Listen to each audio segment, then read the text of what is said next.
여러분 좋아하시는 김민수 최고위원 나오셨습니다. 안녕하세요. 네, 안녕하세요. 반갑습니다. 안녕하세요. 반갑습니다. 얼마나 그 열심히 다니시면 배터리가 벌써 다 방전이 돼가지고 휴대폰 배터리가 오전 11시 정도 되면 한번 나가고요. 저희들이 충분히 드릴 테니까 충전을 하시고. 아이고 요즘 뭐 너무 뭐 저 김민수 손오공이 필요한 거 아닙니까? 이거 슉 뽑아가지고 손오공. 그럴 수 있었으면 좋겠습니다. 저도 그러고 싶습니다. 몸이 뭐 100개라도 지금 부족할 것 같은데요. 아유, 여기 우리 국민들께서 좀 우리 지지자분들께서 속도 좀 시원하셨으면 좋겠고 성과도 좀 실제로 나면 좋겠는데 뭐 개인적으로는 지금 눈에 보이지 않지만은 결과가 나오지는 않지만은 뭔가 성과들이 이렇게 쌓여가고 있는 중이라고 생각합니다. 네. 아니 얼마 전에 이재명 탄핵 소추 뭐 네. 우리가 한번 들이박아야 되지 않겠냐 뭐 이런 말씀하신 것 같은데. 들이받아야죠. 이제 받아야 됩니다. 지금 이제 들이받는 시기를 놓쳐서는 안 된다라고 생각하고 이미 지금 이재명과 민주당이 우리한테 어떻게 했는지를 좀 생각해봐야 돼요. 그러니까 지금 이것부터 인정해야 됩니다. 예. 민주당이 잘 싸운다. 예. 이재명과 민주당이 싸우는 방법을 알고 있다. 그러면 이게요. 내가 잘 모르겠으면 컨닝이라도 해야 되는 거예요. 예. 컨닝을 하고 그리고 모방이라도 하고 해야 되는 건데 제가 이거를 12월 4일부터 계속 얘기하지만 좌파들과 싸울 때는 1.5수는 내다봐야 된다. 이거 안 그러면 못 이긴다. 예. 이들이 공격할 때 반응하고 공격하는 거 방어하려고 해서는 이길 수가 없다. 그럼 이 친구들이 어떻게 싸우는지를 보고 이 친구들이 최소한 어떤 형태로 갈 건지를 1.5수는 보고 싸워야 된다란 말을 제가 계속했는데 예. 이거를 모르겠으면은 최소한 이들이 어떻게 싸우는지 기억을 되새기고 이거를 따라라도 해라. 지금 이들은 지금 윤석열 대통령이 취임하기 이전부터 탄핵 빌드업을 했거든요. 그렇죠. 촛불행동 기억나시잖아요. 김민웅, 네, 그럼 김민석의 형. 김민웅이 메인이지만 여기와 같은 공동대표 있었지 않습니까? 제가 여기 자주 얘기했던 그 여기 교수. 네, 여기가 지금 뭐냐? 여기가 지금 국가보안법 위반자 아니냐? 국가보안법까지 해서 이게 전과가 오범이에요. 그렇죠, 맞아요. 이런 친구들이 지금 국회 탄원 이 대통령 탄원을 올려가지고 지금 이때 당시에 150만인가 200만인가까지 민주당, 조국혁신당 다 모여가지고 이거 지금 붐업시켰던 거 아닙니까? 맞습니다. 근데 이게 지금 계엄 이전이라고요. 계엄 이전만 해도 찾아보시면 민주당이 탄핵 집회를 계속 열었고요. 그 조국혁신당 마찬가지예요. 그럼 지금 이들이 계속해서 탄핵 빌드업을 해왔던 겁니다. 그렇죠. 이 탄핵 빌드업의 가정 속에 뭐도 있느냐? 우리나라의 장관들, 지금 우리 당시의 정부의 장관들이라든지 여러 행정 이 기관들의 수장들을 계속 탄핵을 올렸던 거예요. 그럼 이게 29번이나 됐던 거 아닙니까? 그렇죠, 그렇죠. 계엄 이전까지만 해도. 그렇죠. 네. 그럼 계엄 이전까지만 29번이었고 이후까지 하면 32번이었나요? 자, 그러면 이게 이 빌드업이 계속 쌓여왔다는 거예요. 그럼 지금 검찰도 그 중에선 있었고 뭐 이렇게 해서 지금 이 윤석열 정부가 이렇게 문제가 있다라는 것처럼 계속 탄핵소추시키고 결국에는 이 사람들 아무도 탄핵 안 됐던 거 아닙니까? 그럼 이거를 지금 윤석열 대통령은 행정 기능의 마비로 봤던 거예요. 이 부분들 역시도. 자, 그러면 지금 이재명 정권이 들어오고 나서 지금 실제로 사법부를 흔들려고 하고 악법을 입법하고 지금 수많은 시도를 하고 있잖아요. 그럼 우리들도 똑같이 따라라도 해야죠. 싸울 줄 알아야 된다는 거예요. 여기에서 지금 맨날 규탄한다 해서 의미가 없다는 겁니다.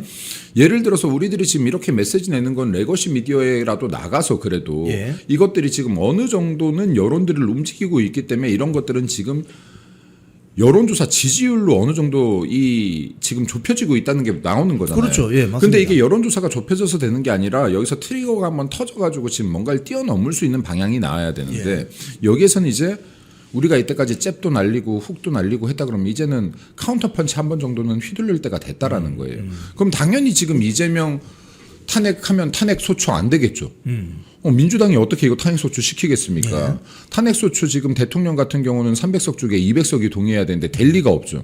그럼 이게 계란으로 바위 쳐서 깨지겠냐 이거예요. 근데 최소한 계란으로 바위 쳐서 더럽히기라도 해봐야 될 거 아닙니까?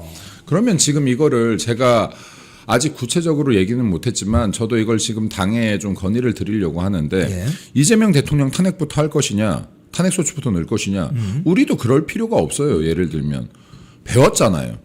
지금 가장 정확하게 혐의가 인정될 수 있을 것 같은 사람 누구죠?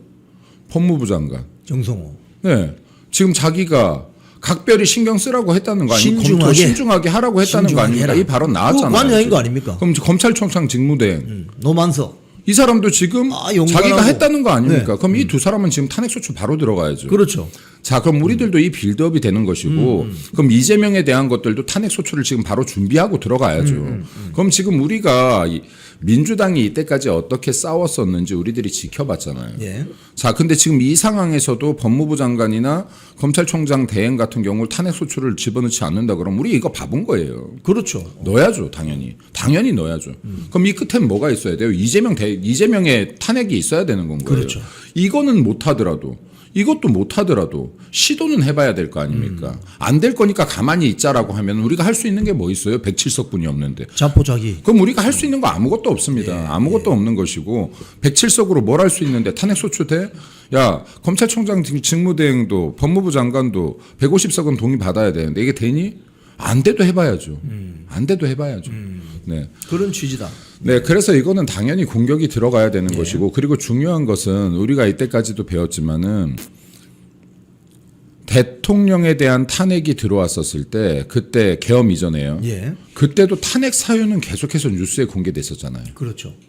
이게 계속 한동안 뉴스 주제가 되잖아요. 예. 이것만으로도 예를 들어 지금 법무부 장관이라든지 검찰총장 대행이라든지 탄핵이 올라가면 이들이 어떤 행위를 했는지가 계속 뉴스 나갈 거 아닙니까? 이거 계속 나가야지 우리를 넘어서 우리 진영을 넘어서 여기에 정치 무관심층들까지도 뉴스를 보게 될 거 아니에요. 그렇죠. 간접적으로라도 접하게 될 거 아닙니까? 예. 그래야지 이들이 지금 이때까지 어떠한 지금 행위들을 하고 있는지 알려질 거 아니에요. 제가 이거를 타 방송에서 얘기를 했는데 우리가 김현지를 계속 얘기했지 않습니까? 예. 제 주변에 정치 무관심층 오래된 친구들이 있어요. 그럼 이 사람들은 정치인 중에 김민수 뿐이 몰라요. 예를 들어. 그러면 이 친구들한테 제가 이게 어느 정도 퍼졌는지 알려고 그러면 이게 바로미터예요. 김현지 알지? 근데 누군데? 아직도 이래요. 자, 그럼 이게 김현지를 모르는 사람들이 대한민국 국민 중에서 이 이름조차 못 들어본 사람들이 뉴스를 아예 안 보시는 분들도 상당수가 있다는 겁니다. 그렇죠. 그럼 이분들은 지금 대한민국에서 무슨 일이 일어나고 있는지를 몰라요. 모르는 거죠. 네, 근데 이분들이 뉴스를 찾아보진 않는다고 하더라도 식당에서 우연히 보고 당구장에서라도 우연히 보고 대합실에서도 우연히 보려 그러면 이 뉴스가 계속 나가줘야 돼요. 뭘 통해서? 레거시 미디어를 맞습니다. 통해서. 그러려면 우리가 공격을 해야 돼. 그럼 공격을 해서 이분들이 지나가다가 뭔데 법무부 장관이 탄핵 소치가 올라왔지? 하면 그때라도 찾아보는 것이고 그렇죠. 궁금하면. 그리고 김현지도 지금 우리가 이렇게 얘기하는데 레거시 미디어가 안 다뤄주는 거잖아요. 김현지가 나가야 사람들이 김현지가 뭔데 이렇게 난리야. 그래도 지금 우리 우파 지지자분들이 이렇게 노력해 주시니까 김현지는 많이 퍼진 편이에요. 많이 퍼진 편인데도 불구하고 아직도 모르는 사람들이 있다. 그러면 싸울 수 있는 방법 다 해봐야죠. 싸울 수 있는 방법 다 해봐야 되는 것이고, 그리고 실제 지금 우리 의원님들한테도 제가 지난번에 말했던 이 48시간 투표제 같은 경우도 예. 지금 이런 부분들도 지금 입법을 제가 몇 군데 말씀드렸고 지금 검토하는 분들이 이제 생겼습니다. 예. 네, 검토하는 분들이 생겼고 이게 입법이 통과가 되든 안 되든 넣어봐야 될 거 아니에요. 우리가 가만히 있을 수는 없잖아요. 우리 옛날에 이소부화 보면은 개구리가 우유통에 빠져요. 끓는 우유통에. 아무리 점프를 해도 안 나와져. 근데 여기에 가만히 있으면 죽을 텐데 개구리가 어떻게 해야지 나갈 수 있지 빙글빙글 도면서 고민을 한다 그러잖아요. 하다 보니까 계속 돌다 보니까 얘가 굳어서 버터가 되더라.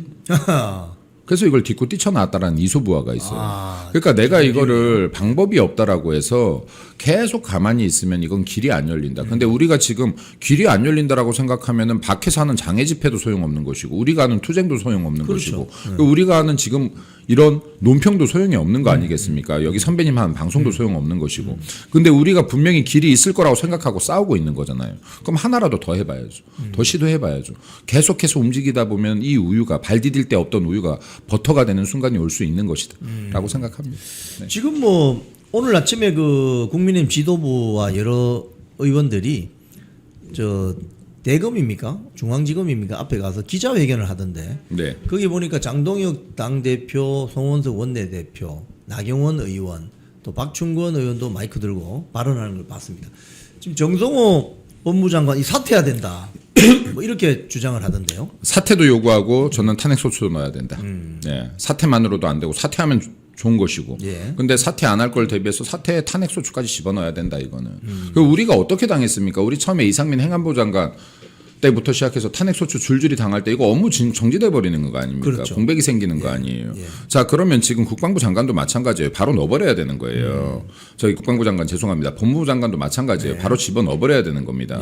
자, 그럼 거기도 업무 공백이 발생할 거 아니에요. 대행 체제가 되든 아니면 사퇴를 하든 둘 중에 하나 할 거 아닙니까? 그러니까 이거를 우리도 지금 계속해서 공격을 해야 되는 것이지 여기에서 지금 기존의 패턴이 이제 뻔한 거예요. 우리의 패턴은 지금 저들한테 볼 땐 뻔하다.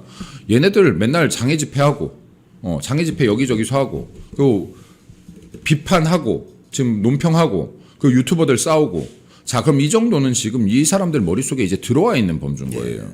그럼 여기에서 지금 뭔가 정말 큰 트리거가 터져가지고 대국민이 분노할 만한 사건이 터지면은 모르겠는데 그게 아니고 지금 이 정도의 이슈들에 한해서는 이미 국민들이 그러려니 하는 단계에 넘어갔다는 거예요. 민주당이 그렇지 뭐. 민주당 뭐 그렇지 뭐. 저쪽 편은 오히려 잘한다 그래요 또. 저쪽 편 역시 잘한다. 뭐 다 잘한데 경제도 이재명 때문에 살고 대한민국 정의도 이재명 때문에 서고 지금 이런 주장을 하고 있는 거 아닙니까? 이 주장을 하는 사람들도 한 35% 되는 거예요.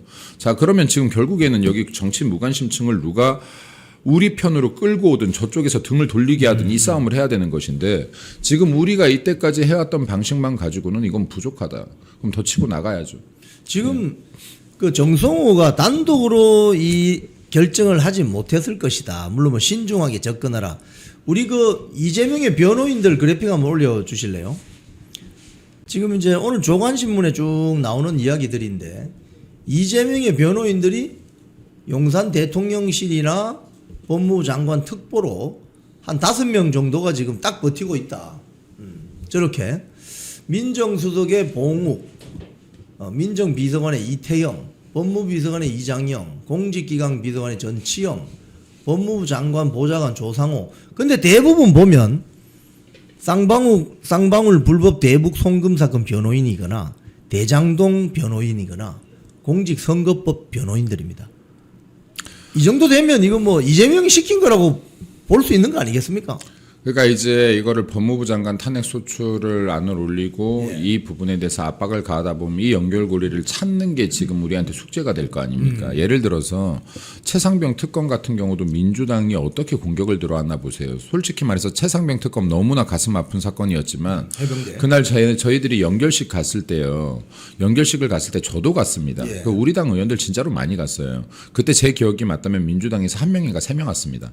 연결식에? 네. 그래놓고 그러니까 정작 이들은 정말로 이런 죽음들을 정치적으로 쇼로 활용하는 것이지 아무도 슬퍼하지 않는다는 거예요.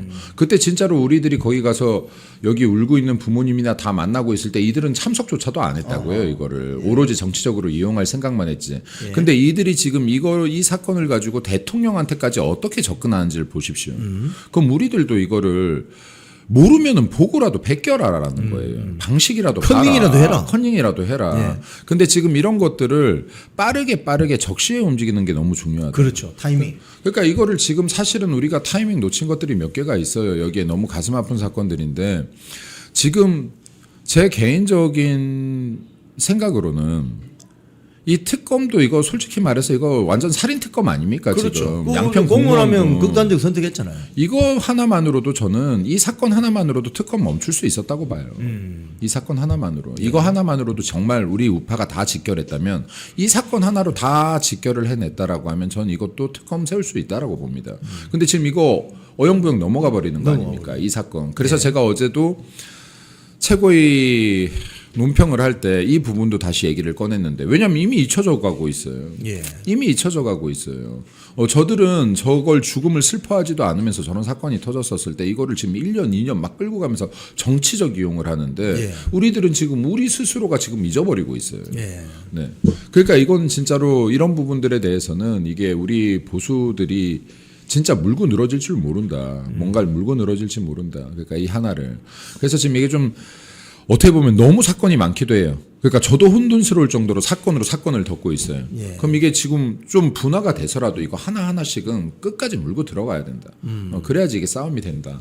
그리고 지금 중국인 무비자 입국만 해도 이거 제가 계속 반복적으로 얘기는 하고 있습니다만은 이것도 지금 막 달려들어서 엄청나게 세게 못 물어뜯고 있지만 사고가 계속 터지고 있잖아요. 음주운전도 나고. 사고가 계속 터지고 있는 거예요. 자 그러면 이런 부분들도 물었으면은 놓지 않아야 됩니다. 치악력이 세야 돼요. 놓지 않아야 돼요. 민주당 치악력은 투견들 같아요. 물고 흔드는 거 아닙니까? 예. 우리는 살짝 해봤다가 안 들어가는 것 같으면 탁 놔버려요. 이러면 안 돼.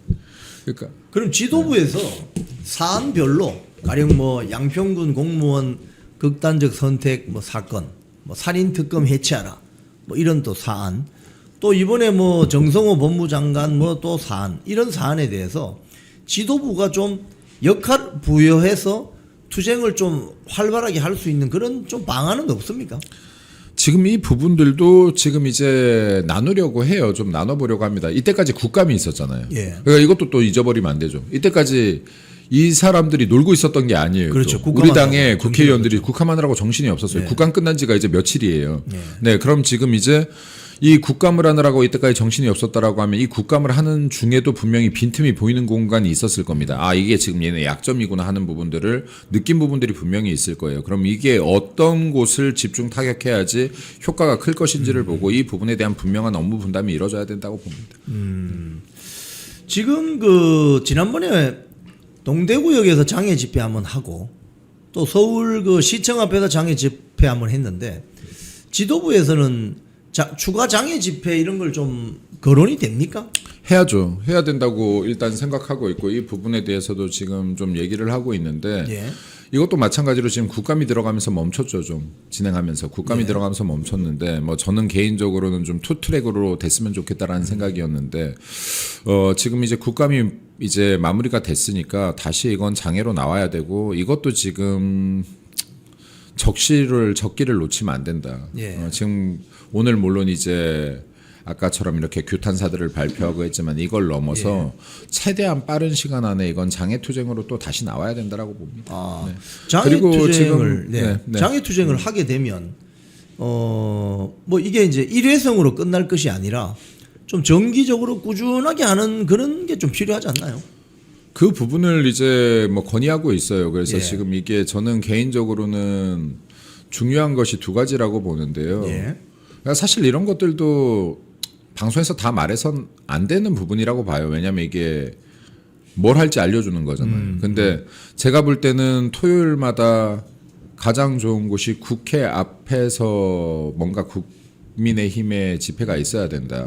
왜냐하면 이게 기사가 안 나가잖아요. 우리 지금 장애 집회 진짜로 많이 일어나거든요. 예. 곳곳에서 일어나요. 뭐 예를 들어 강화문에서 지금 거의 10년째 하고 있는 예. 것이고, 그리고 뭐 저 법원 앞에서도 하고 있는 것이고, 구치소 앞에서도 하고 있는 것이고, 제주도에서도 하고 있는 것이고, 여러 곳에서 일어나는데 미디어에 한 번을 안 나가요. 근데 지금 국회는 어떤 곳인가요?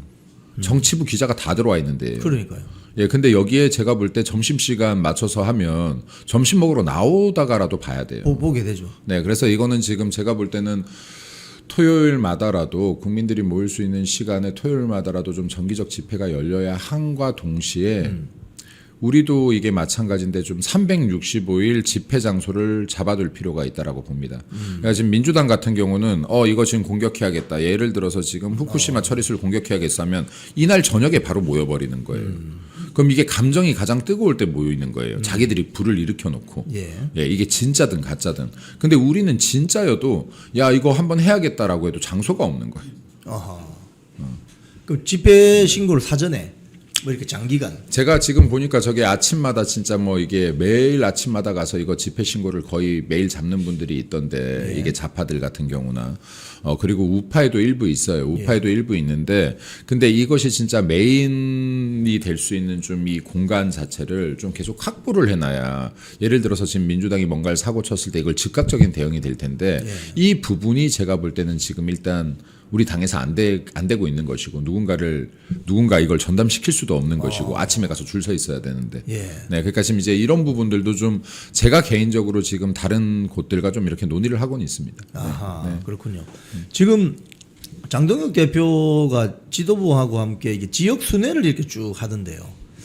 어떤 뭐 특별한 배경이 있습니까? 전 지역을 이렇게 쭉 순회하는. 원래 하는 거죠. 네, 그러니까 이거는 지금 지역 순회하는 거는 당 대표가 되고 나면은 그러니까 당연히 해야 되는 일 중에 하나인 거고 업무 프로세스 중에서 하나이고 그리고 지금 이제 우리들 같은 경우는 투쟁에 비중을 많이 두고 있지만은 이 각 지역마다는 또 현안들이 다 있어요. 예.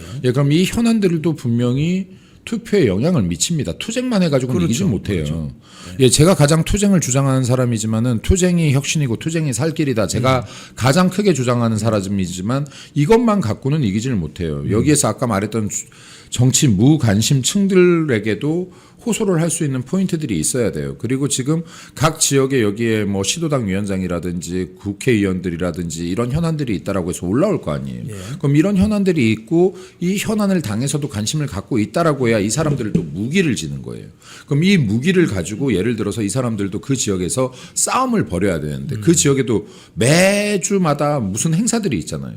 그럼 이런 행사들이 있으면 거기서 뭐가 주로 나오겠어요? 지역 현안이 나와요. 나오죠. 그럼 지역 현안이 나오는데 야 우리 당에서도 지금 얼마 전에 당대표 왔다 갔잖아. 지금 당대표가 여기 공항도 왔다 갔잖아. 그럼 공항을 지금 우리 지역의 공항이 아니라 이 중부 지역에 지금 공항 허브로 만들려고 하고 있잖아. 물류 허브로, 관광 허브로 만들려고 하고 있잖아. 이거에 지금 우리 당이 관심을 가지고 있어. 라고 해야 이게 무기가 되는 거예요. 그렇죠, 그렇죠. 그럼 이 지역에 계신 정치인들한테, 우리 당의 정치인들한테 무기를 하나 지어주고 오는 거예요.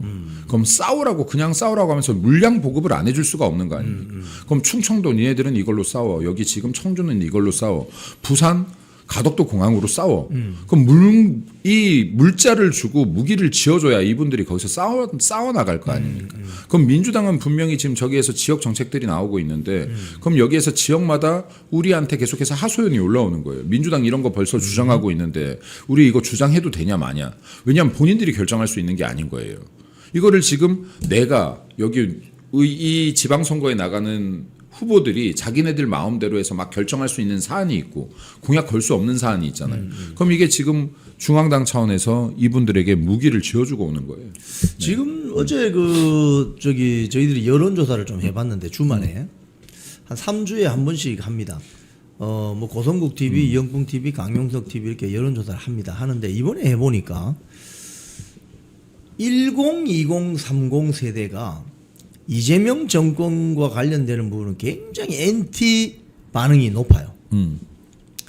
그리고 또 특기할 만한 사항 하나는 충청 지역의 여론이 굉장히 국민의힘에 좀 우호적으로 변하고 있다는 걸 느낄 수가 있습니다. 이거 장동혁 대표하고 관련이 있다고 보십니까?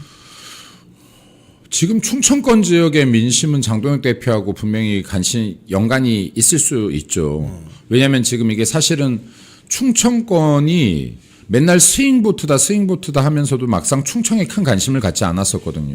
근데 지금 사실 충청권 정치인이 이렇게 대표 후보가 되고 막 대통령 후보로 거론됐던 일은 없어요. 그러니까 물론 우리 윤석열 대통령 있지만 정치인은 아니었잖아요. 그때 당시에. 그렇죠. 근데 지금 정치인 중에 충청권에 있던 사람이 여기에 아예 지금 내가 살고 있던 사람이 이렇게 된 적은 없으니까 이거에 대한 기대감들이 분명히 반영이 된다라고 생각합니다.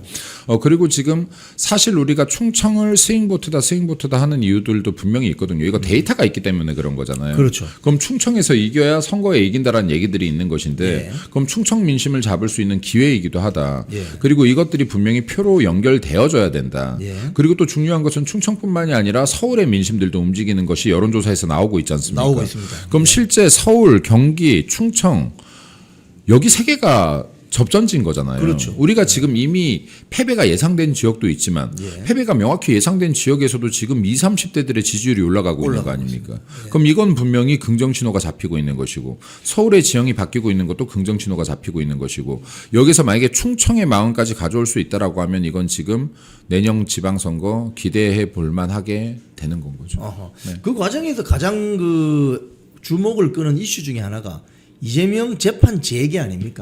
이재명 재판 재개고 지금 이재명 재판 재개와 부딪히는 것이 결국에는 이재명의 방탄이잖아요. 예. 근데 이 두 개가 세게 부딪히고 있는 거예요. 세게 부딪히고 있는데 이재명이 위기를 느끼니까 무리수를 던지기 시작하는 거예요. 예. 이재명과 지금 민주당이 지금 계속해서 무리수를 던지는데 야 이거 재판 중지법 해볼랬다가 분위기 안 좋으니까 이거 대장동 항소를 포기하고 그리고 대법관을 늘리겠다 하고 사심제 만들겠다 하고 계속해서 들어오는 겁니다. 무리수를 던지는 것인데 이 중에서 국민들의 정서를 완전히 탁 건드는 게 여기서 말하는 거는 우리들의 정서는 이미 건드려져 있어요. 예. 우리들은 불을 부었을 뿐이지 이미 건드려져 있어. 예. 그럼 이 30% 말고 여기서 뉴스를 보지 않는 정치 무관심층까지도 이거를 건드는 구간이 분명히 나온다라는 겁니다. 나올 겁니다. 이거 나옵니다. 분명히. 근데 이때 우리가 기회를 잡을 수 있냐입니다.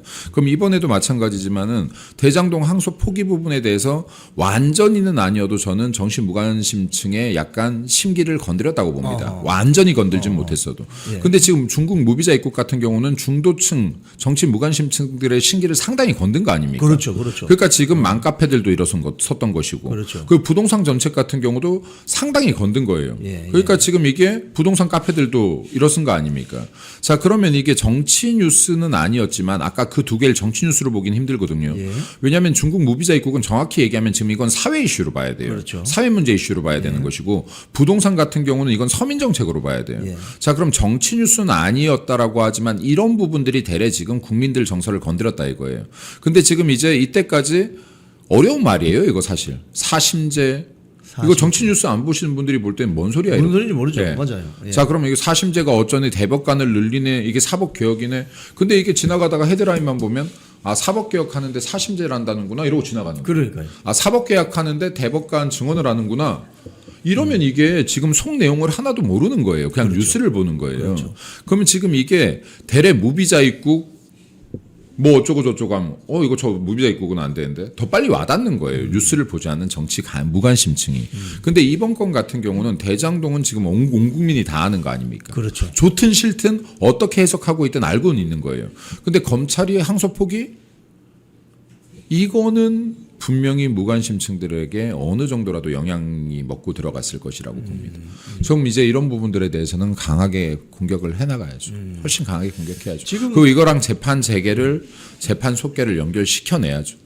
그래서 저는 이게 지금 제가 최근에 누가 보내주셔서 봤는데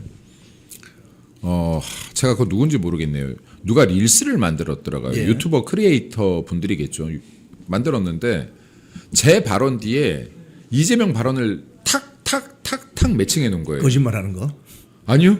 이 대장동을 제가 얘기하고 있는데 유동규는 실무자에 지나지 않지 않습니까? 제가 했더니 바로 다음에 이재명이 유동규는 실무자죠. 제가 설계자입니다. 네. 그리고 이재명이 실제 설계자 아닙니까? 그때 대장동 실제로 제가 설계했죠. 이거를 탁탁탁탁 맞춰놨는데 예. 이 영상은 좌파들도 이때까지 좌파들도 헤드라인만 보거든요.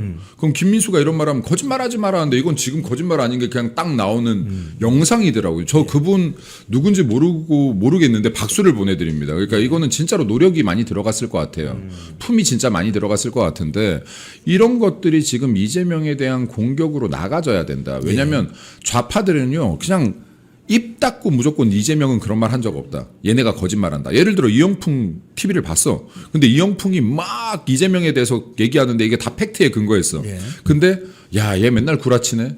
이런 방송 좀 보지 마. 니네 극우들이 이런 방송 보니까 맨날 헛소리 하는 거야. 이렇게 딱 해버리는 거예요. 그럼 이런 댓글로 딱 치장하면 그럼 좌파들은 이 뉴스를 보냐 안 봐요. 그럼 이 댓글을 보고 야, 이영풍 거짓말하지 마. 이것만 막 하는 거예요. 그럼 이때 정치 무관심층이 우연히 들어왔다. 근데 댓글들을 봤더니 이영풍은 거짓말하지만만 있어.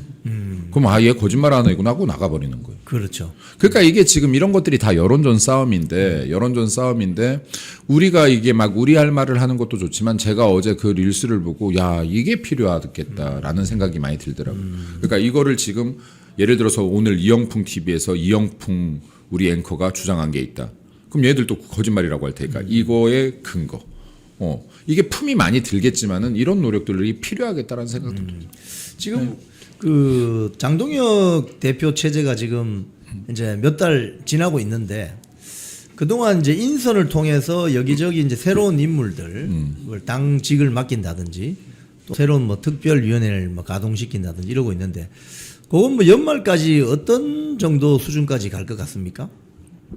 이제 뭐 얼추 다 하지 않았나 당협위원장들에 대한 부분만 바뀌면 그럼 당협위원장들 지금 이 당협 감사는 12월 달부터 시작이 될 거라고 전에 말씀드렸고 여기 지금 준비 중이죠. 예, 굉장히 복잡해요. 일이 쉽지가 않아요. 그리고 지금 이제 이게 만약에 시작되면 12월부터 시작되면 최소한 뭐 한 달에서 한 달 반 정도 갈 것이고 그럼 여기에서 이제 사고 당협들이 나올 거고 사고 당협이 나오면 또 여기를 채워 넣어야 지방선거 할 거 아닙니까? 그러니까 지난번 지방선거에 진짜로 말도 안 되는 일이 일어났었거든요. 우리가 더 이길 수 있었어요.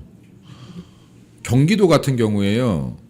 당협위원장들이 지방선거 나가겠다. 당협위원장들 지방선거 나갈 수 있죠. 현직 국회의원도 아닌데. 그렇죠. 자, 그러면 이게 지방선거 나가겠다면 경선들이 붙을 거 아니에요. 예. 그럼 경선에서 만약에 탈락했어요. 그럼 이 사람 당협위원장으로 원래 당연 복귀예요. 이건 지금 해당행위란 게 아니잖아. 당에서 지금 건전하게 내가 싸워보겠다고 나온 거잖아요. 그럼 이때 당협위원장직을 잠깐 내려놔야 돼요. 내려놓고 나와서 이제 경선을 해야 돼요. 그럼 경선을 하고 떨어졌으면 당협위원장 당연 복귀해야 될 거 아닙니까? 이때 이거를 이준석이 막았다고요.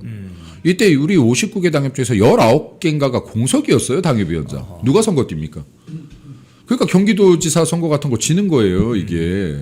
경기도만 해도 지금 수장이 59개 중에서 3분의 1이 비어 있었어요. 그러니까 이게 만약에 유세를 하러 가. 당협위원장이 없으니까 사람을 어떻게 모아요? 그 지역에. 그렇죠.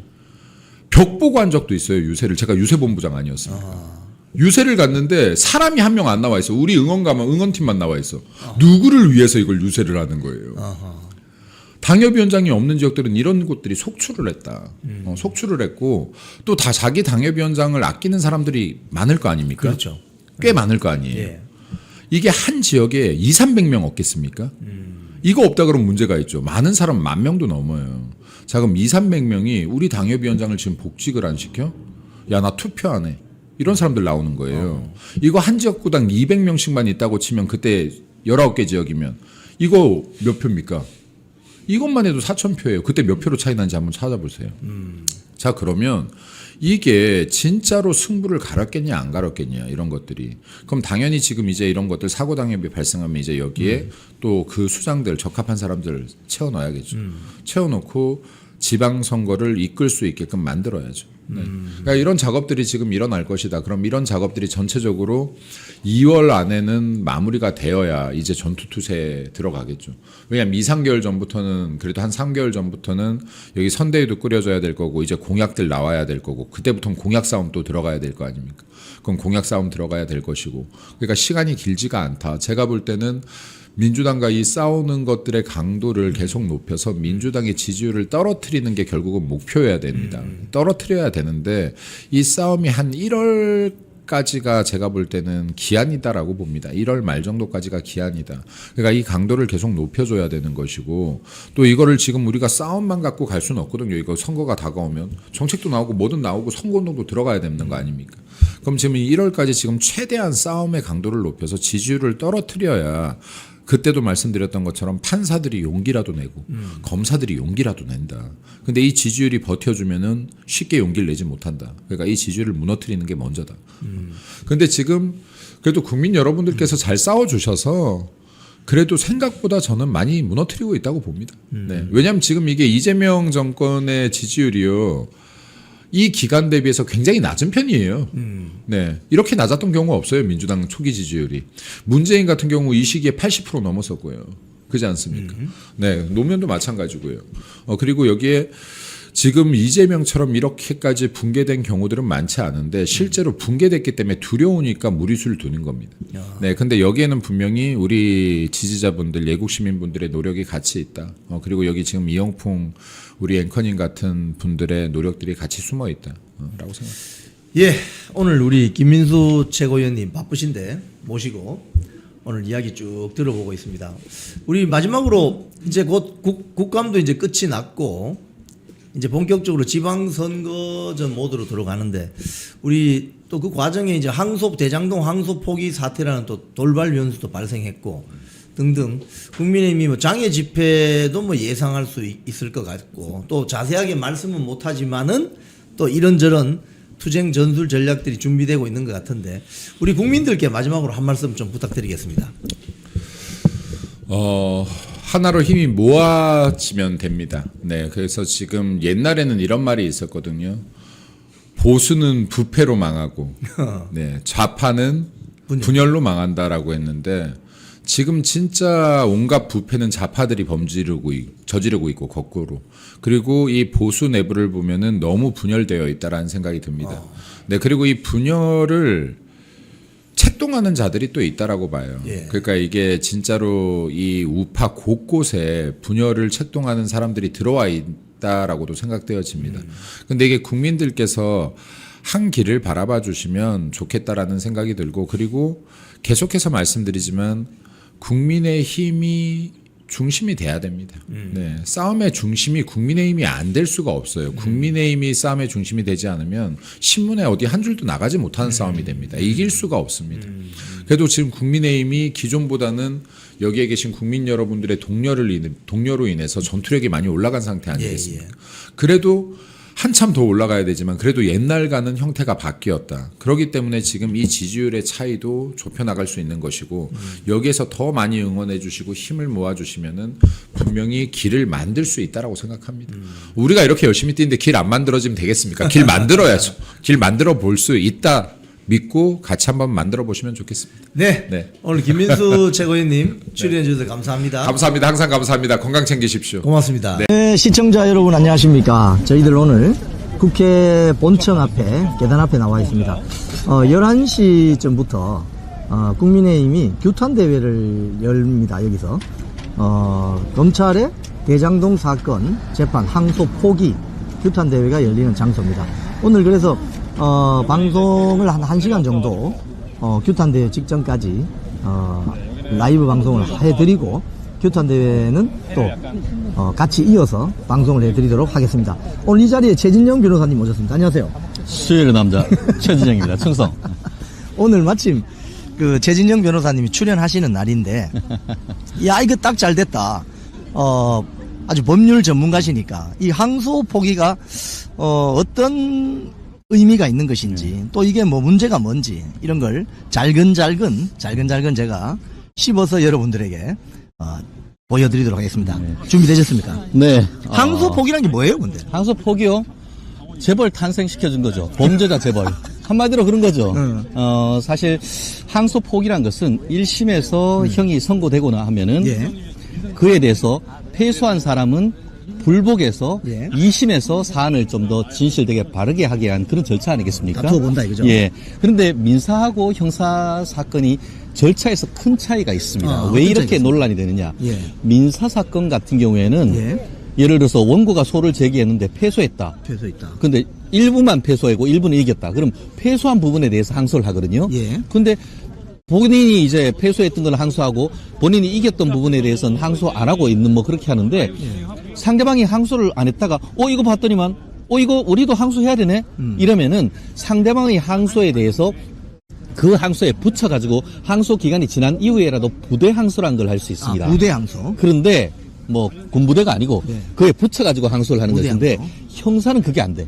형사는 판결 선고한 때로부터 일주일 동안 항소 기간이 지나버리면은 묻지도 따지지도 않고 확정. 영영 못하는 거네요. 영영 굿바이 돼버려요. 그러니까 그 일주일을 지금 넘긴 거죠. 그렇죠. 지난 11월 7일 24시 땡 치는 순간 더 이상 역사상 1심에서 무죄 났는 부분, 그러니까 그 이동규 정진상과 관련된 뇌물죄, 그리고 또 특정 경제범죄 가중처벌법상의 배임으로 약 4,900억 중에 428억을 뺀 나머지 금액을 검찰이 더 이상 다툴 수가 없어져 버린 겁니다. 야, 그래서 이거 심각한 문제. 간단하게 얘기 드리면은 예. 이로 인한 가장 큰 경제적 이익은 누가 받느냐? 6천억 재벌이 된 김만배, 그리고 1,000억 재벌이 된 남욱 변호사가 경제적으로 로또가 아니고 로또 몇백 배의 이득을 받고요. 어허. 그로 인해 가지고 우리 옛날에 도날드 덕 이런 영화를 하면은 예. 도날드 덕 아빠가 아이들 입에다가 먹이를 콕콕콕콕 씹어주잖아요. 네네. 그래가지고 이재명이한테 너네 돈으로 먹여 살렸으니까 입막음용으로 6천억 원씩 입을 막아줘 버린 거예요. 그러면 그러고 그게- 나서 하나가 네. 또 있어. 예. 정치적 이익. 정치적이. 정치적 이익은 오롯이 이재명을 비롯한 성남 수뇌부가 모는 거죠. 왜냐하면은 정진상 김영희가 돈 달라라고 해가지고 예. 유동규가 예. 그러면은 또 다시 남욱이한테 예. 그러고 해가지고 돈 받아가지고 5억을 카메라 받아가지고 보시고. 예 5억을 받아가지고 예. 그 정진상이한테 그 몇 억을 줬단 말이에요. 예. 그거를 뇌물로 기소를 했는데 유동규에 대한 뇌물을 무죄로 선고를 해버렸어요. 어허. 그런데 지금 유동규까지만 이번 재판이지 정진상하고 이재명이 재판은 따로 가는데 예. 이제 정진상이가 달라고 해가지고 유동규가 받아가지고 전달했으니까 예. 유동규가 뇌물이 돼야 정진상이가 유죄가 되는데 그렇죠. 여기서 끊겨버리니까 정진상이는 지금 만세 불러버렸잖아요. 아, 정진상은 이재명이 최측근입니다. 그렇죠. 지금은 유동규가 그것을 정진상이한테까지 들었지 뭐 이재명과의 관계에 대해서는 더 이상 얘기를 하지 않아서 예. 이재명에 대한 뇌물은 기소를 못했습니다. 예, 하지만 정권이 바뀌고 이 사안에 대해서 추가적인 수사가 있으면은 예. 정진상이 뇌물로 인정되면 정진상이가 혼자 단독을 할 수 없죠. 그렇죠. 예. 그 한두 푼도 아니고 그렇기 때문에 이런 그 법적 위험, 부패 범죄에 의한 뇌물과 관련되는 것을 싹둑 잘라버린 거죠. 아. 지금은 민주당은 마치 이것이 뇌물 이게 뭐 민사로 해서 그 회복되면 된다고 하지만 그 정성은 그런 말인데. 경제적 이익 말고 예. 현실적인 정치적, 예. 법적, 윤리적 비난. 지 몸통이고 지 두뇌 아니야 예. 정진상. 예. 그런 자에 대한 면책을 함으로써 사실상 이재명을 형사적으로 정치적으로 면책을 해준 정말 어마어마한 단군 일의 최대 사법 최악의 스캔들이었던 것이죠. 아하, 그렇군요. 지금 그렇게 되면은, 형사상으로 이재명에게 갈 수 있는 뇌물죄 사법 리스크가 없어지는 거네요? 지들 좋아하잖아 이거 이렇게 시켜버린 거지. 찢어버린 거네. 네, 찢어버린 거지 이렇게. 한번 아하. 찢어질까요 이거? 그러니까 이야. 이게 심각한 거예요. 아. 근데 그런 부분은 예. 민주당 패널들이 방송에서 얘기를 안 해. 아, 그렇군요. 그 얘기하는 순간 이게 문제가 되니까 아예 얘기를 안 해요. 지금 이 대장동 비리 사건 재판은 결국 그 이재명이 당시 경기도지사 시절에 방송에 나와서 한 말이 있습니다. 그렇죠. 저희들이 어제 방송에서도 알려드렸는데 대장동 설계자는 바로 납니다. 그렇죠. 그러니까 몸통이란 소리죠. 예, 그리고 뒤에 한 줄 더 붙였잖아요. 도시개발공사 그 유동규 본부장은 그 실무자 실무자다. 일개 실무자다. 일개 실무자다. 예. 자기가 설계했고 자기가 주인장이다. 그렇죠. 유동규는 쉽게 이야기하면 심부름꾼이다. 그렇죠. 이렇게 했기 때문에 유동규가 정진상에게 뇌물 형식의 어떤 그게 혐의에 대한 다툼이 없이 무죄로 때려버리면 검찰은 당연히 항소해야 되는 거 아닙니까? 아, 장난 지금 날아가냐? 이런 거잖아요. 네. 사실 우리 땅콩 보면 땅콩에 땅콩 알이 2개가 들어있잖아요. 예. 근데 민주당은 항상 땅콩을 한 알만 얘기하고 요 한 알은 숨겨요. 예. 무슨 말이냐? 검찰의 항소와 관련되는 내부 규정이 있습니다. 아하. 그 규정이 보면은 뭐냐면은 하나는 무죄를 해달라고 했는데 유죄를 해달라고 했는데 무죄가 나와버렸어. 이때 어떻게 항소를 하느냐? 또 예. 하나가 예. 내가 징역 5년을 해달라고 했는데 징역 3년을 했는 한마디로 형이 그대로 낮아지죠. 나왔지만 그보다 낮았을 때 낮춰진다. 어떻게 하냐? 이 2개가 별도의 규정으로 되어 있습니다. 예, 예. 그런데 이자들은 무죄가 나왔을 때에 대한 얘기는 하나도 안 해. 아하. 그러면서 양형이 낮아졌을 때 이것만 가지고 뭐 3분의 1 이하로 낮아져야 이거를 뭐 항소를 하는데 그것보다 더 안 낮아졌기 때문에 항소 할 필요가 포기하는 없다. 것이 맞다라고 하는데 그게 바로 가짜뉴스 혹세무민한 그렇죠. 거죠. 절반만 보는 거죠. 이자들은 외눈박인 거예요. 요걸 싹 하면 여기에 무죄 여기 나오거든. 그러니까 말씀드린 것처럼 이 사건은 아주 간단한 거예요. 예. 내가 예를 들어서 홍길동이고 홍길순인데 내가 홍길순이한테 받을 돈이 4,900억이 있어. 어허. 근데 4,900억 달라고 소송을 했는데 법원이 야 그거 실제 인정되는 건 428억밖에 안 돼 라고 하면서 그렇지. 10%도 인정을 안 했어. 예. 그러면 내가 더 이상 우리 홍길순이를 괴롭히지 않기 위해서 참 항소 포기 이런 미친놈이 어딨냐고. 그럼 나머지 4천억은 어디 가는 거예요? 그 입말 폭행하는 거지 홍길순이가. 홍길순이가 입마에 포기하는 거죠. 이게 그러니까 문제가 되는 거예요. 말씀드린 것처럼 뭐 민주당 같은 경우에는 지금 그 성남에서 지금 다행히 지금 성남 시장님이 예. 우리 신 시장님 압류 들어갔다고요? 신 시장님이 가압류 추진. 국민의힘 출신이에요. 예, 예. 신상진 의사 선생님이 열심히 예. 해가지고 어려운 있는데 예. 거기에서 지금 성림 도시개발공사를 통해서 손해배상 청구 소송하고 있는 것은 맞습니다. 예. 그런데 우리가 현실적으로 어떠냐 하면은 실무적으로 같은 사건에서 민사사건과 형사사건이 있는데 형사사건에서 고소를 했는데 무죄가 나와버리면은 인정된 것 이상 민사사건에 인정되기가 굉장히 곤란합니다. 아하. 그리고 특히 어떠냐 하면은 지금 현재 법이 어떻게 되어 있냐 하면은 이런 소액 다수 사건이라든가 예를 들어서 뭐 그 내가 보이스피싱 당했다. 예, 예. 보이스피싱 하면은 그놈의 새끼들 사기꾼들이잖아요. 예. 근데 사기꾼 그 돈은 나라 돈이에요? 그 피해자 돈이에요? 피해자 돈이죠. 피해자 돈이지. 그러면 그 소송해 가지고 딱 묶어놓고 나중에 그거 국가가 먹어요. 피해자에게 돌려줘야 돼요. 그렇죠. 피해자에게 돌려줘야 되는 돌려줘야죠. 돈인 거예요. 네. 그런데 형사적으로 해서 항소심에서 4,900억이 인정되면은 나라가 묶어놨는 걸 그대로 가지고 와가지고 네. 바로 별도의 소송을 거치지 않고 바로 피해자한테 줄 수가 있어. 그렇죠. 범죄 이익 환수. 그렇지.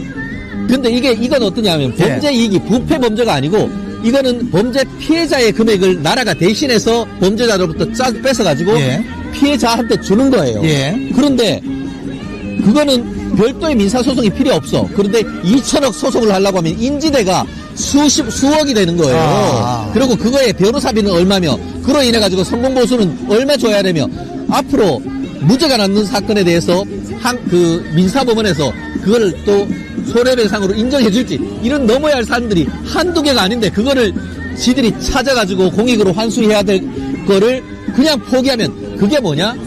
이른바 이 사건은 형사적으로는 마이크를 좀 대주세요. 네. 들고 대주세요. 네. 음악 소리 때문에. 네. 형사적으로는 이것을 항소 포기 사건이라고 하지만 예. 민사적으로는 제2의 대장동 배임 사건이라고 저는 배임. 규정합니다. 배임. 제1차 배임은 나무기하고 그자들한테 7천억을 몰아준 게 1차 배임인 것이고 예. 소송을 하는데 그 과정에서 포기해버린 것 이게 배임인데 잘 아시다시피 KBS 기자였잖아요. 옛날에 정연주 기자가 그때 시청용가 그걸 몇백억 되는 거에 소송을 하는데 조정으로 그거를 법원이 했는 걸 받아들여준 그 그렇죠, 사건에 그렇죠, 대해서 그렇죠.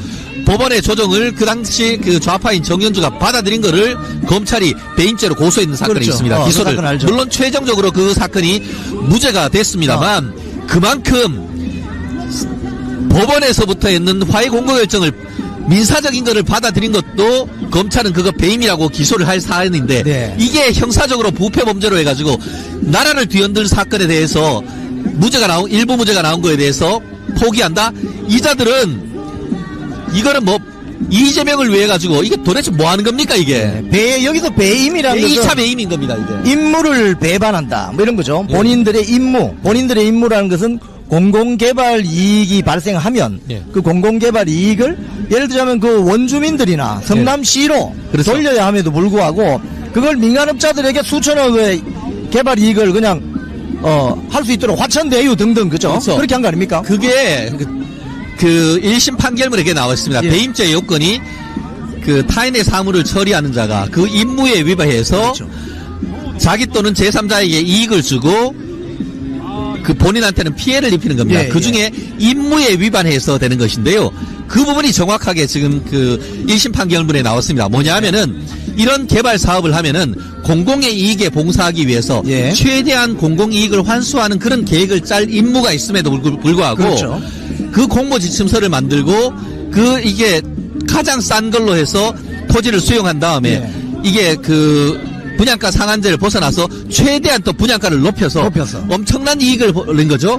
그걸 해서 그 중에 1,880억만 이게 그 성남 도시개발공사가 취득하고 나머지 정말 500억 5천억 그 당시 그 내부적으로 검토하는 결과 4천억 내지 5천억이 남는데 그것이 이렇게 되면은 이거 문제가 생겨요 라고 내부적으로 보고를 했단 말이에요. 예. 근데 7시간 만에 야 무슨 소리야 없애 이렇게 했단 말이에요. 그런 내용이 1심 판결문에 그대로 들어가면서 그것이 배임죄에 임무에 위반하는 것이라고 도장 꽉 찍혀 있는 겁니다. 1심 판결문에 그거를 이재명이 대장동은 당군 일의 최대 공익 환수 사업이고 그 계획은 내가 계획했다고 자백했던 겁니다.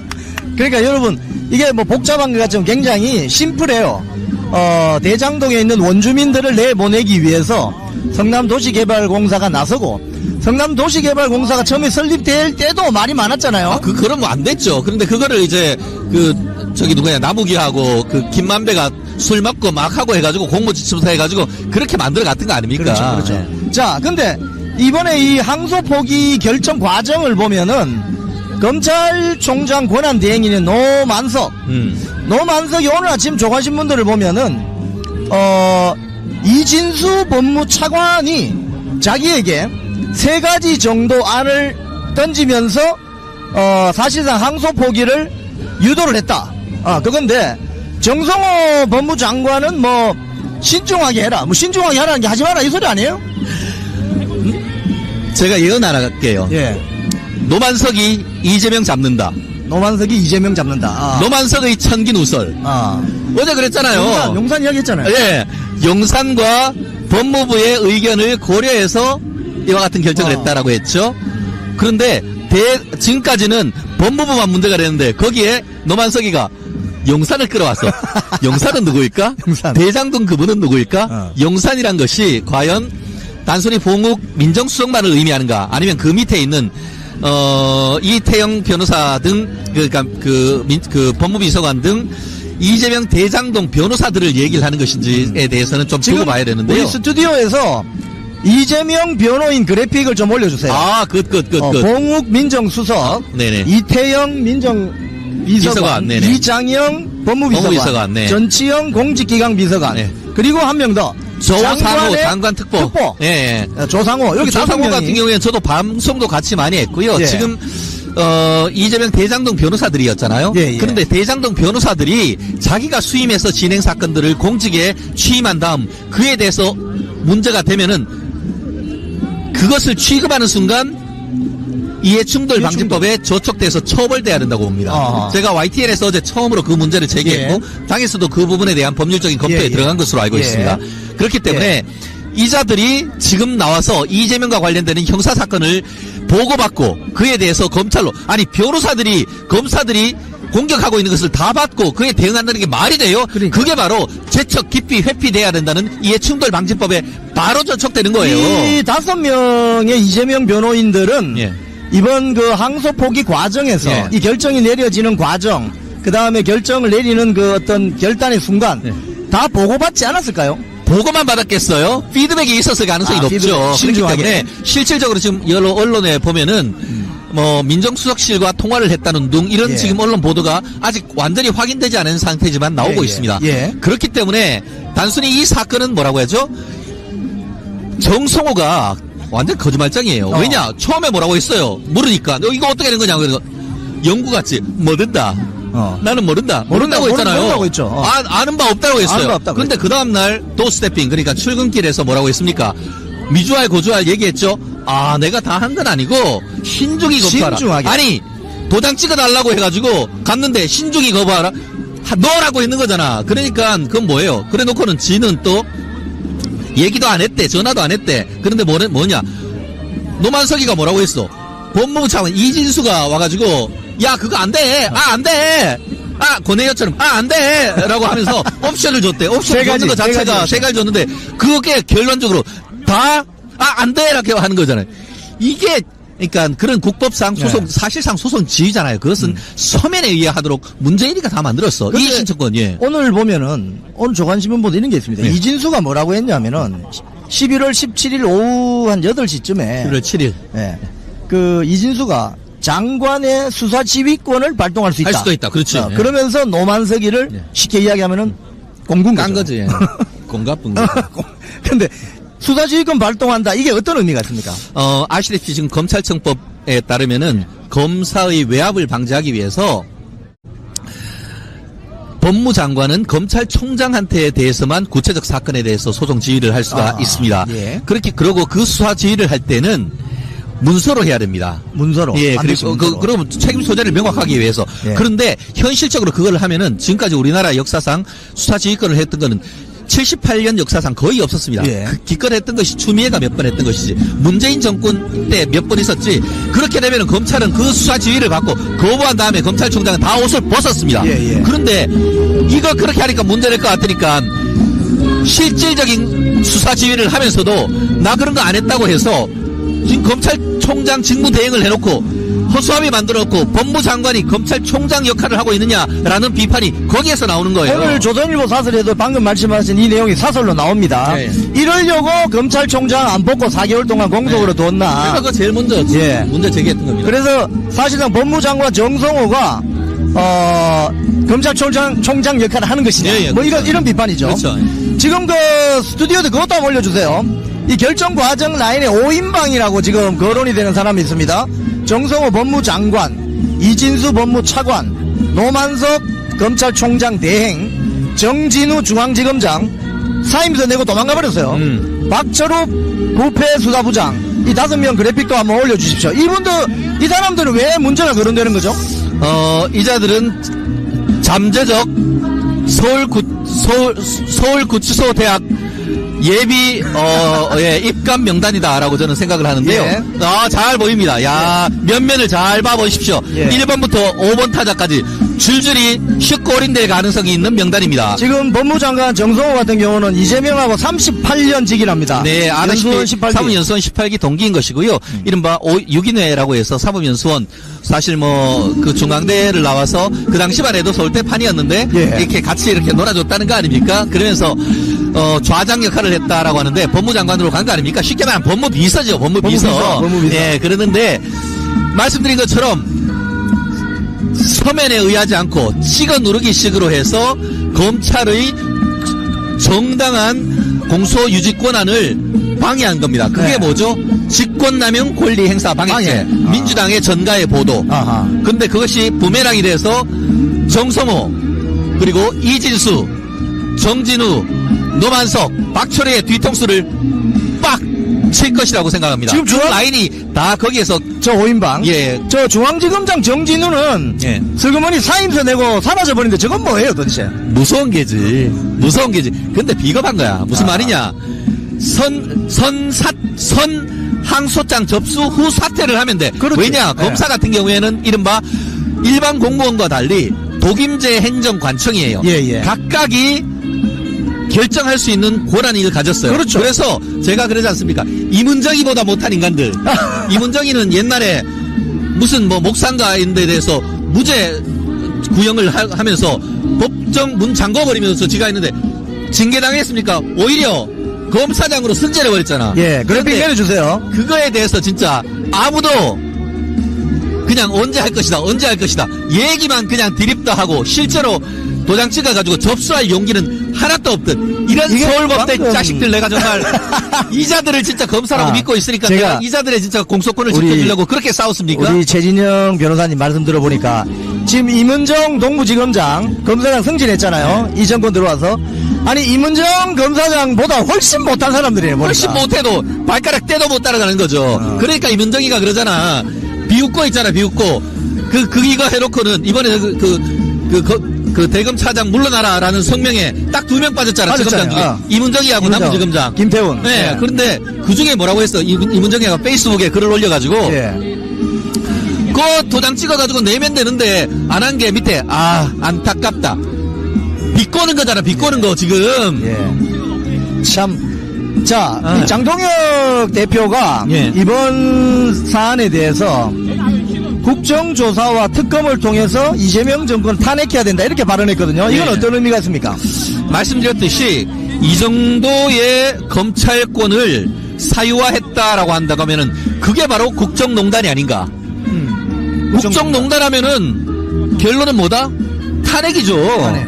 그렇기 때문에 이번 사안은 사실 저는 이렇게 표현하거든요. 검사가 1년 시한부 선고를 받았는데 시한부 선고로 가던 중에 스스로 자살당했다.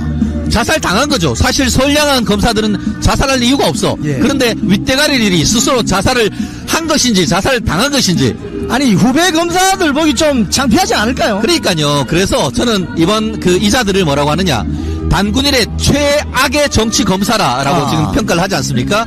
말씀드린 것처럼 바람이 불기도 전에 쓰러져 버린다라고 하는데 그거잖아요. 이자가 지금 노만석이가 뭐라고 했습니까? 망고에 진짜 어떻게 보면 500년, 600년 그 전통의 성균관대 출신이 예. 정말 영원히 대한민국 역사에 남는 최악의 정치검사 5명을 남긴 것 같은데요. 뭐라고? 검사가 아닌 인간으로 살고 있다. 먼저 인간이 되어라, 인간아. 오늘 오후에 자신의 거취를 밝힐 것 같이 이렇게 보도가 되고 저는 있습니다. 그런 생각이 듭니다. 진짜 거취를 밝힐 것 같아. 예. 그냥 갈 거라고. 자, 저 노만석 총장 대행 네네. 퇴진하라고 항명 성명서 낸 네. 검사장급이 26명 네네. 있는데 지금 민주당에서는 뭐라고 하느냐면, 야, 저 친윤 검사들이다. 근데 알고 보니까 그 중에 16명이 이재명 정권에서 검사장 달았던데, 이거 어떻게 그렇습니다. 봅니까? 그러니까 안 그래도 그 부분이 정말 개코미 같은 개헛소리인데요. 예. 하나하나 볼게요. 지금 검찰총장 직무대행 노만석이는 원래 윤석열 대통령이 검사장으로 승진한 건 맞습니다. 네, 그런데 이번에 그 정권이 바뀐 다음에 네. 이자가 승진해가지고 대검 차장이 됐네. 그러니까 뭐 승진했네요. 옛날에 그러잖아요. 충신불사 2군 하는데 2군을 섬기는데 그거를 물불을 가리지 않고 다 하는 정치검사였던 거지. 예, 정치검사였던 거지.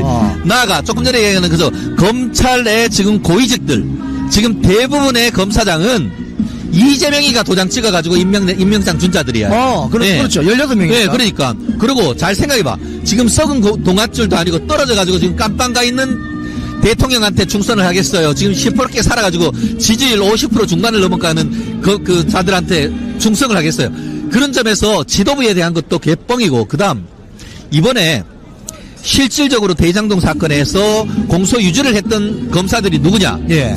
이재명 정부에 들어와가지고 수사검사는 공판검사 하면 안 된다. 예. 라고 해가지고 대장동 수사검사들 싹 다 빼버리고 수사도 하지 않았던 검사들을 다 모아가지고 이재명이가 쉽게 말하면 발령을 준 거야. 아하. 수사검사들조차도 이재명의 검사들이지 윤석열의 검사가 아니야. 그렇군요. 윤석열 지금하고 뭔 상관이야. 그렇군요. 그러면은 제일 대가리도 우두머리 수계도 지금 이재명. 지금 다 검사장들도 대부분 다 이재명. 그리고 중앙지검장도 이재명이 임명했고. 그리고 지금 실질적인 공판 담당하는 검사도 이재명 정부에서 다 임명했는데 그 친구들도 100% 항소하자고 하는데 이게 무슨 친윤 검사의 반발이야. 이거는 진짜 논리가 참 궤변이자 미약하기 이를 데가 없네요. 근거가 없는 일방적인 정치적 마타도에 불과한 것이죠. 그렇네요. 이 민주당이 지금 좀 다급하긴 다급한 모양인데요. 그렇죠.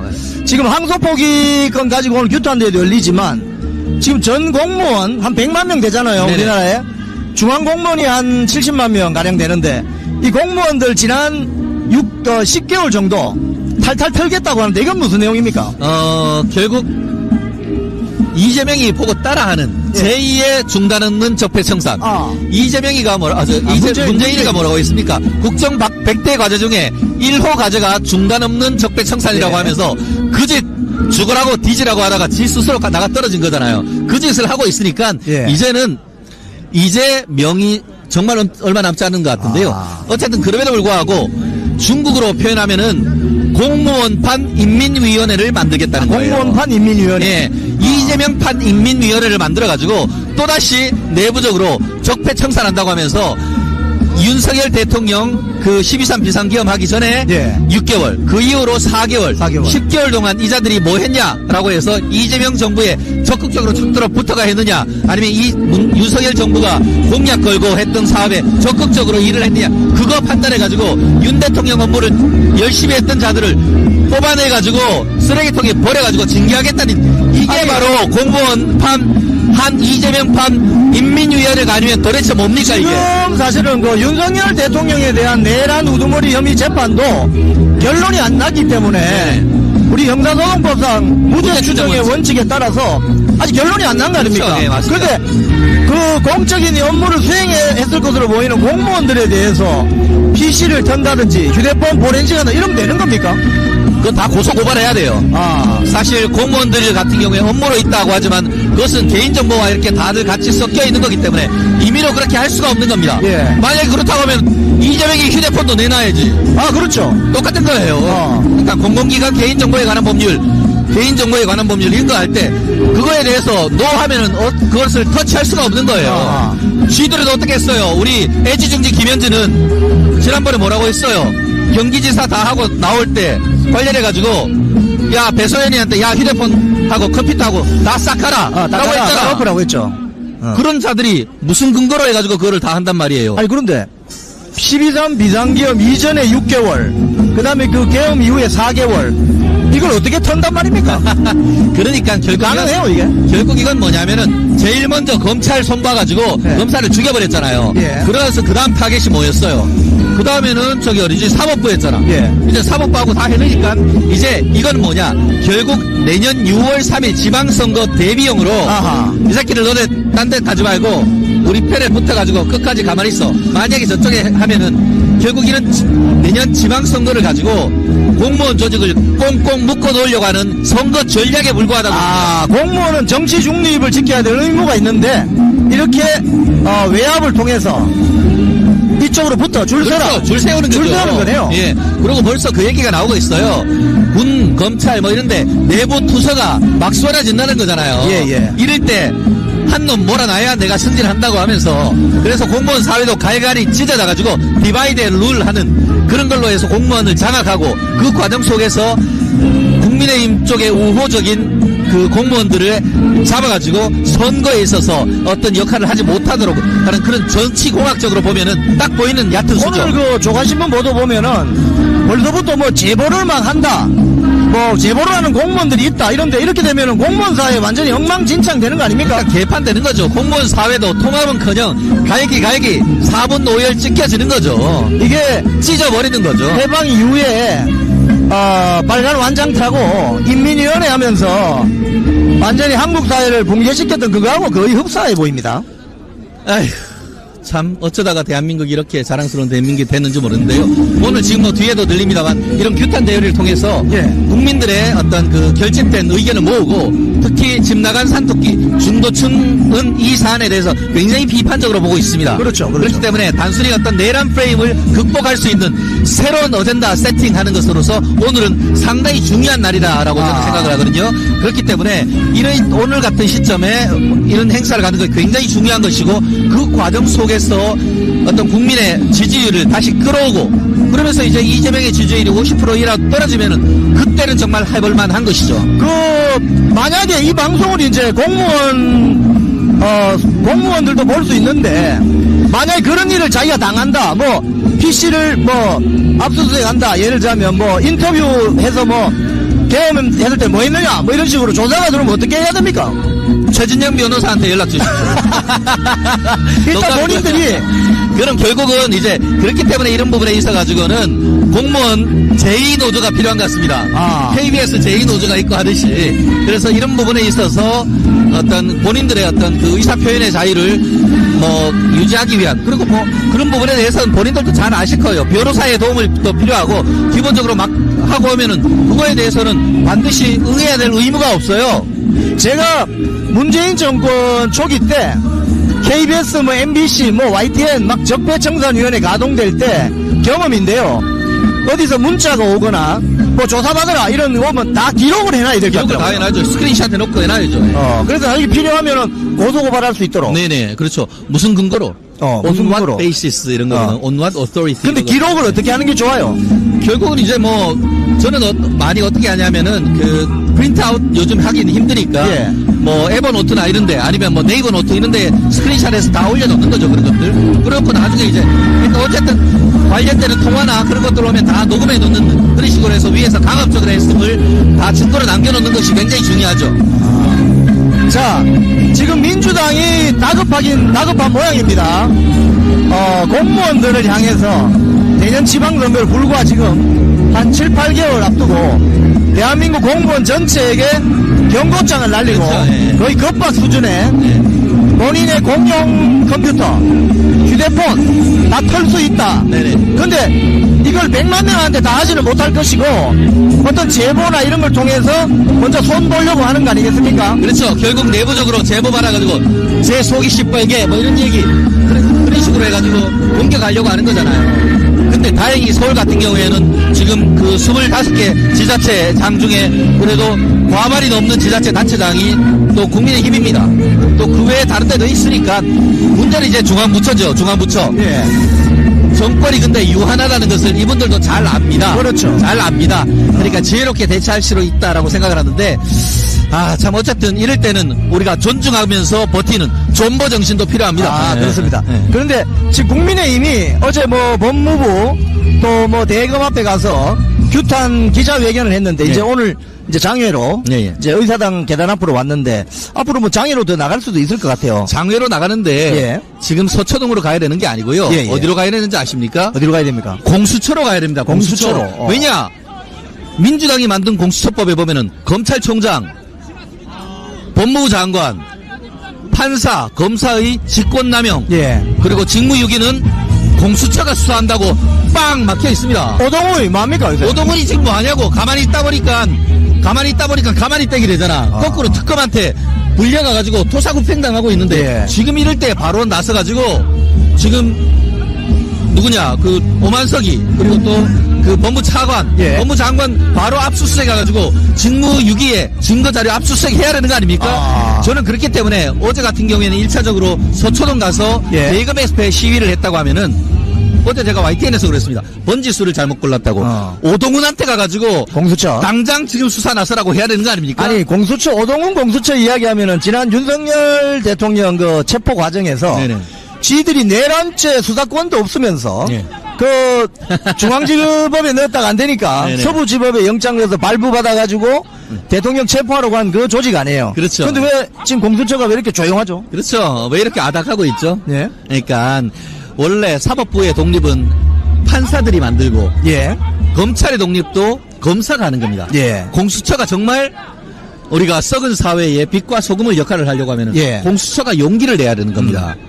지금까지 해가지고 돈만 축내는 그건 쓰잘데없는 것이었는데 이럴 때에 나서가지고 정말 제대로 수사를 하면은 공수처 그래 우리가 인정해줄게 예산 올려줄게 사람 넣어줄게 될 거 아니겠습니까? 오동훈 공수처는 존재감을 좀 보여주시기 바랍니다. 그럼요. 지금 뭐 윤석열 대통령 탄핵 국면에서만 존재감을 드러낼 게 아니라 그것도 편법적인 뭐 딱풀 영장 이런 거. 아 정말 지금 생각해보면 절차상 하자가 너무 많아가지고 이걸 뭐 헌재에서 절차상 하자를 다투지는 않았지만 네네. 이게 너무 많아서 지금 국민들이 공감을 하지 못하는 거 아니겠습니까? 그렇죠. 그랬던 오동훈이가 왜 지금 입을 싹 닫고 있는지. 그러니까요. 이 자들의 정의는 선택적 정의인가? 선택적 정의인가. 그런 소리 안 들으려면은 우리 오동훈 공수처장님 꼭 부탁드립니다. 바로 오늘 중앙지방법원에 압수수색 영장 청구해 주시기를 간곡히 부탁드립니다.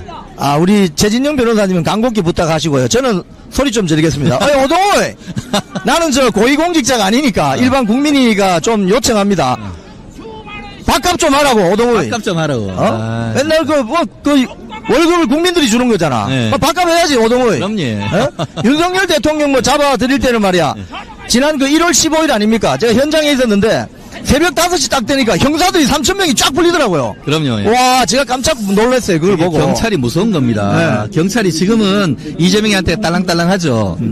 게시타프 같은 자들이 수사권, 대공수사권, 조사권, 거기다가 경찰특공대 장갑차까지 있는 자들이에요.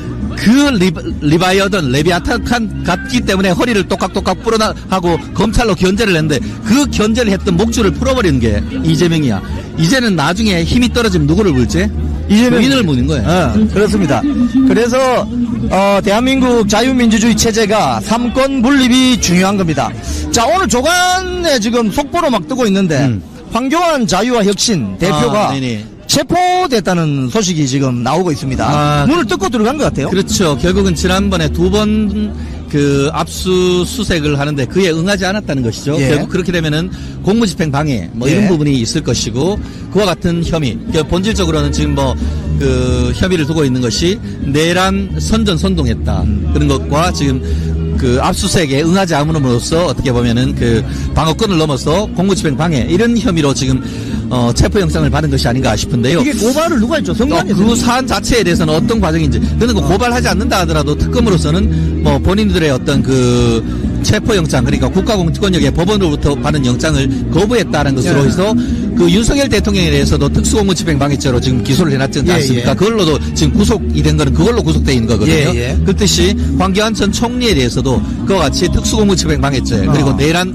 그 선전선동죄로 지금 체포가 된 것 같은데 실제로 구속을 갈지는 구속 적부심 이런 부분을 거칠 거니까 앞으로의 어떤 수사 과정도 한번 좀 눈여겨봐야 될 것 같습니다. 제가 좀 궁금한 게 지금 윤석열 대통령에 대한 내란죄가 확정되지 않았지 않습니까? 근데 황교안에 대해서 내란 선전 선동이 적용이 됩니까? 결국은 이제 확정이 안 됐다 하더라도 그걸 공범으로 해가지고 예. 계속 지금 뭐 박성재 장관에 대해서도 어제 법무장관에 대해서도 재차 구속영장을 청구하듯이 법리적으로는 그렇게 되는데 문제는 이제 수사를 하기 위해서 체포영장은 인치를 위해서 예. 잡아가서 조사를 하기 위해서 하는 것이지 조사를 하고 나서 뭐 죄를 인정한다는가 아니면 뭐 급하면 석방을 해줘야 되거든요. 그러니까 결국은 구속영장을 청구할 것인지 그때에 법원이 어떤 결정을 할 것인지 이게 더 중요한 것이죠. 아. 검찰로서는 그러니까 권한이 막강한 겁니다. 예, 지금 댓글에 이제 그런 게 올라오는데 예. 지금 아까 그 항소 포기 문제로 다시 돌아가서 네네. 만약에 아까 말씀하신 지금 형사 사건에 있어서는 검찰이 항소 포기를 해버리면 예. 영원히 못하게 되는 거죠. 영원히. 이터널리. 이터널리. 이거 완전히 영원히. 예. 영원히. 민사는 어떻습니까? 민사도 항소 포기장을 냈다고 하는 게 아니고 항소장을 안 낸 상태라고 하면은 항소 포기하면은 더 이상 못 합니다. 아하. 그러니까 항소장을 접수 안 하는 것이 사실상 항소 포기인 것인데 기한 내에 항소를 포기했을 때는 그 사안에 대해서 부대 항소를 할 수 있지만 형사는 그게 안 됩니다. 그리고 항소장은 냈지만 항소 이유서를 내지 않았을 때는 예. 법원이 직권으로 항소 이유서를 살필 수가 있는데 예. 항소장조차도 제기하지 않았을 경우에는 이른바 불고불리 원칙 기소를 하지 않으면은 그거에 대해서 심리하지 않는다는 불고불리의 원칙에 따라 더 이상 심리를 하지 않습니다. 그러면 대장동 일당들이 취한 범죄 수익 그건 영원히 환수할 길이 없는 겁니까? 다른 방법은? 형사적으로서 국가에서는 그걸 가지고 올 수 있는 방법이 없죠. 그렇기 때문에 아하. 지금 그 성남도시개발공사가 법원에 인지도 송달료 수십억 내가지고 제가 예전에 1,000억인가 소송을 우리 법인에서 했을 때 그거 인지도만 몇 억이 됐습니다. 그거 언제 끝날지 언제 이길지 모르는 거 그거 국고에서 내가지고 써야 되는 거거든요. 물론 뭐 소송 구조라든가 다른 방법을 통해서 비용을 줄이는 방법이 없진 않습니다만 그러고 말씀드렸듯이 형사적으로 무죄가 나온 것 제가 이재명 측 내지는 대장동 세력이라고 하면은 제일 먼저 할 것이 형사기록 판결문 가지고 와가지고 여기 봐라 무죄를 했는데 무슨 민사소송으로 달려는 것이냐라고 제일 먼저 할 거란 말이에요. 아하. 그런 걸 뻔히 법조인인 정호성이하고 다 알면서도 그런 헛소리 하고 있는 거죠. 정성호 법무장관의 발언 중에 뭐 그 이익 환수 우리는 범죄 수익이라고 하지만 그 이익을 대장동 일당이 취한 것으로 보이는 그 이익을 환수하려면 민사소송에서 다투면 되지 않느냐 이렇게 말하거든요. 이게 왜 개변입니까? 변호사만 좋은 소리죠. 변호사만 착수금 받고 성공보수 받으니까 지금 그 군감미 위원장 지금 그 이찬진이 지금 강남에 45평 두 개 하면서 한 채는 강남 아파트를 창고로 쓴다는 그자는 그런 국가를 상대로 해서 땅 찾는 소송에서 성공보수 400억을 받았습니다. 그렇죠. 400억. 그렇죠. 400억. 이거 2,000억 하면은 저한테 주십시오. 저 200억만 받겠습니다. 우리 200억도 안 받겠으니까 저한테 주십시오.